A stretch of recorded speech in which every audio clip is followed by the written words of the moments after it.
वो दोनों कहते हैं ठीक है फिर हम मिलेंगे। फिर बाहर से आवाज़ आती है कि चलो सब लोग अपने रूम में जाओ।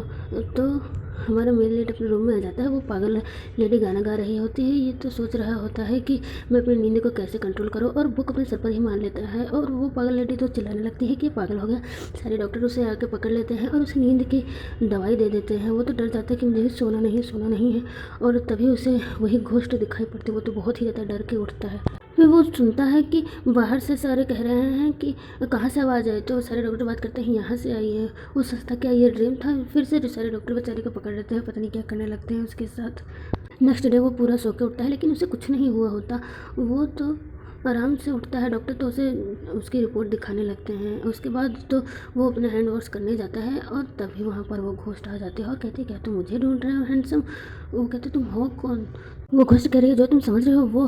तो वो कहता है क्या तुम सरीना हो।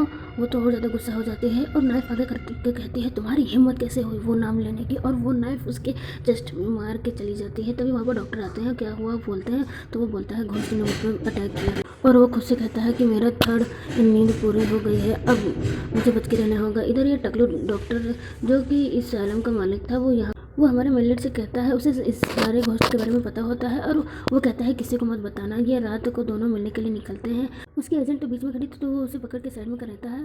वो तो डर जाती है। तो वो बोलता है चिंता मत करो, मैं हूँ जेरल्ड, पता नहीं कैसा नाम है भाई। वो तो अपने फीमेल एजेंट को बताता है कि मेरे साथ क्या हुआ। वो तो डर जाती है और खुद कहती है मैं भी 4 बार सो चुकी हूँ। ये लोग कुछ चेक करने आए थे फाइल वाइल में, और उन्हें पता वही टकलू का रूम था। पता चलता है सेलेना एक डॉक्टर थी जो सीमन विल्सन की एक्स वाइफ थी, जिसने सुसाइड कर लिया। पता तुम्हें वहाँ पर किसी आने की आवाज़ आती है। तो वो कहते हैं हमें जल्दी यहाँ से निकलना पड़ेगा। और दोनों ही भाग के कॉरिडोर में आता है।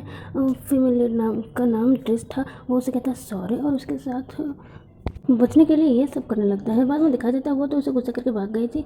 और वो बैठा सोच रहा था, तभी उसे एक कमरे से आवाज़ आती है। वो कमरे में जाकर देखता है तो टकला मोटा कांड कर रहा था यहाँ पर। उसकी वाइफ चिल्लाते हुए आती है सीमन विल्सन। ये क्या करे, इसका मतलब इसी की एक्स वाइफ वो सरीला है सर। वो तो वहाँ से गुस्से से चली जाती है उसकी वाइफ, तो उसे वो पीछे पीछे मुनमुनाने चले जाता है।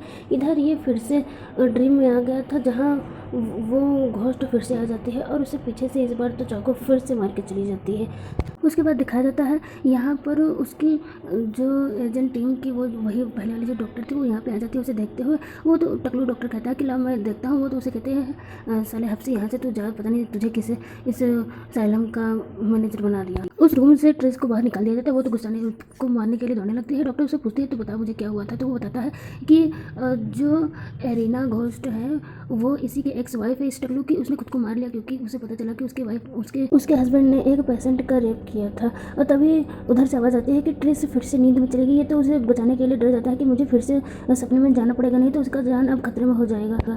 मेरे फिर से सपने में चले जाता है, जहाँ वही घोस्ट सुसाइड कर रही होती है। वो अपनी आँखी से देखता है, वो पीछे घोस्ट खड़ी होती है। वो तो सोचता है मैं तो भी सपने में हूँ ना, कुछ भी कर सकता हूँ। और उसे अपने ग्रैंडपा की बात याद आती है। जैसे ही घोस्ट उसका पीछा करती है, वो तो अपने हाथ में नमक का डिब्बा पकड़े रहता है। जैसे वो आती है वैसे ही वो उसके फेस पे वो नमक उसके फेस पे डाल देता है। उसका फेस नमक की वजह से जल जाता है। वो तो और ही ज़्यादा गुस्से में आ जाती है उससे, और बहुत ही ज़्यादा ज़ोर से उसे मारती है कि तुम्हारी हिम्मत कैसे मेरे प्रिटी फेस को ख़राब करने की। और इसी प्रिटी फेस की वजह से वो उससे लव करता था, और इसे ही तुमने ख़राब करने की कोशिश की। वो तो उसे नाइफ से अटैक भी करती है। तभी वो अपना फेस जला हुआ ख़राब सा आईने में देख लेती है। तो वो कहती है नहीं मैं ये नहीं हो सकती। वो तो और उसे चिढ़ाने लगता है नहीं ये तुम ही हो। ये घोस्ट तो अपने फेस को देखने में ही लग जाती है, और इसी का फ़ायदा उठा के उसके वीकनेस को पता चल जाता है। वो तो डोर से एक नाइफ उठाता है और उसके फेस में मार देता है, और कहता है ये तो एक सपना है, मैं तो सब कुछ कर सकता हूँ। और वो घोस्ट वहीं पे मर जाती है।